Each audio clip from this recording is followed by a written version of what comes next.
It's finally arrived! Danganronpa 3 has come. Unfortunately, it's the future side. I've got to tell the truth. I was not so impressed with this first episode. I mean, I'm really looking forward to the despair side. A ton. The future side, it wasn't the one that I was particularly looking forward to.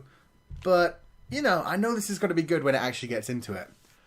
So, I mean, there were some things that I liked about this episode. There were some things I didn't like. It was more didn't like than like, I'm not going to lie. I mean, this is the thing. It's Danganronpa. There's going to be a killing game. It's going to be fantastic. I know I'm going to enjoy it. It's just this first episode was a big intro to everything, as it has to be. I mean, you just can't just suddenly drop us in the middle of the killing game or... Well, they really could have found a better way to introduce everyone, to be fair. That's the thing that I didn't like. They're going through this Future Foundation group, and I'm not going to lie, I don't really like them that much. I mean, it could be because I like Ultimate Despair so much. Danganronpa 2 was incredible. I still kind of want them to win. I'm a little bit sad about their current situation, but I won't go into that until this Thursday when that comes out. But we saw in the beginning of this episode all of these fantastic moments. Seeing Ultimate Despair wrecking shit. And this is where I'm going to end up fanboying, because Jesus Christ, man. Mikan, my favourite girl. Looking so sexy in her seductive nurse uniform, about to murder a guy. I would happily die that way. That would be the best way to die. Goddamn. And then you've got like my other favourite, Nagito Komaeda. Not doing much, just bowing down, but still, just getting to see him was cool. I know he's not going to appear for a bit on the Despair-Hen. It's got to be like a few episodes in before we see him, but there was so much other coolness. Fuyuhiko and Peko Pekayama with their bunch of Yakuza dressed like Monokuma. Oh, so sick. So damn sick, man. I loved it. That was actually my favourite moment in the episode. Seeing Hiyoko and Ibuki on stage together again, even if it was without Mihiru, was cool. I was a little bit sad we didn't get to see Mihiru. And Teru Teru, who I always took the piss out of and laughed at. Looking like quite the badass, actually. It's so confusing. So, yeah, that was my favourite moment of the episode, and that says a lot. We saw the Future Foundation go in and take them out, and that was kind of cool in its own way. I mean, it showed how strong the Future Foundation are. Because, I mean, God, the ultimate student council president, took me a while to remember that. He managed to counter Peko Pekayama's blade. I mean, that should be nearly impossible. She's the ultimate swordsman, but he managed to do it. So I'm impressed by that. There's Izuyoi, who has the knives. I mean, these guys are all beasts, and their ultimates are kind of weird. Like, you got the ultimate blacksmith, the ultimate wrestler, the ultimate boxer. Some of them are really, really interesting. That ultimate pharmacist girl seems interesting. I mean, she was the one who went up against Mikan. When she went up against her, her eye went pink and had a weird emblem in it. I have no idea what that was about. Maybe she's developed a drug that can make her super strong. This is the thing. These new characters are crazy. They're new ground for me.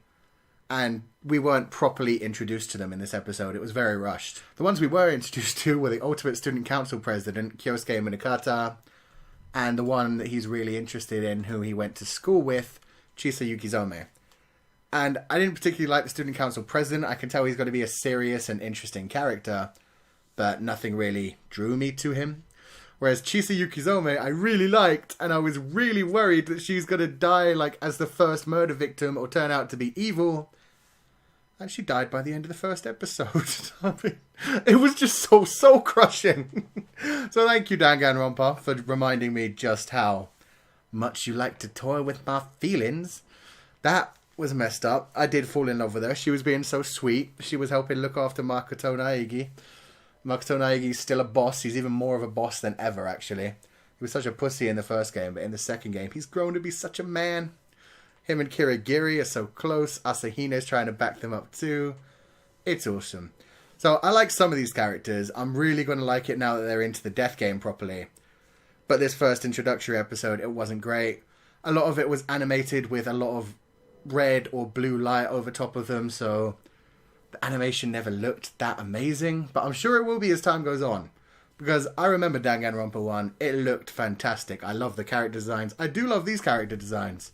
Some of them are just too weird for me. That dude, Daisaku. No! Why did they give him Ryukugamiya's voice? It's so messed up. Every time I see that guy's massive smiley mouth opening and closing, and then I just hear the little girl voice, I'm like, this ain't right. What is this? It's so weird. But yeah, not a great first episode. I'm sure I'm going to love this series, and I'm just so waiting for Thursday for my despair fiends to be back, because, oh, I'm going to love it. I mean, the music in this one was incredible. It was really nice that it started with some of the game music, and some of the new tracks that I've heard already sound really good as well. So, you know, music has always been good in Danganronpa. It's got to be great in this. The opening was incredible as well. It sounds like a despair-filled song. It's great. The ending sounds great as well, and it has that crazy, awesome video where you've got, like, Naegi holding the flower and it's slowly wilting and burying him. That's a cool effect. I like that. It's very... It makes a lot of sense, because it remains with, like, 5 petals at the end.